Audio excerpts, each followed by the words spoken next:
Praise the lord. కనుక ప్రభువు చిత్తమైతే మనము బ్రతికి ఉండి ఇది అది చేతుమని చెప్పుకొనవలెను. ఇప్పుడైతే మీరు మీ డంబముల యందు అతిశయపడుచున్నారు. ఇట్టి అతిశయం అంతయు చెడ్డది. కాబట్టి మేలైనది చేయి నెరిగియు అలాగు చేయని వానికి పాపము కలుగును. మనము రేపు అది చేస్తాను, ఇది చేస్తాను, నేను ఆ స్థితిలో ఉంటాను, ఈ స్థితిలో ఉంటాను, నేను అలా చేయాలి, ఇలా చేయాలి అని అనుకుంటూ మనం దేవుణ్ణి మర్చిపోతే, మనకి జీవితాన్ని, మనకి సక్సెస్ని ఇచ్చిన దేవుణ్ణి మర్చిపోతే అది చాలా తప్పు.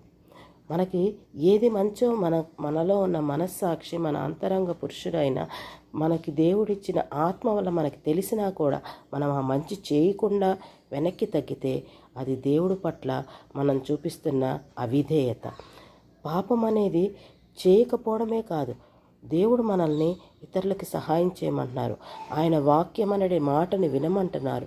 ఆయన యందు విశ్వాసంతో ఉండమంటున్నారు. ఇది